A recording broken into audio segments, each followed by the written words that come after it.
As you make the balloons, notice the variations in my hands as they will show the width and number of balloons, as well as how I hide the balloon knots.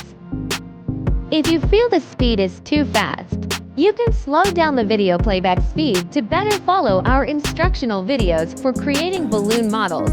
If you enjoy our videos, please consider subscribing to our channel. Thank you for your support, as it will be our greatest motivation to continue creating content.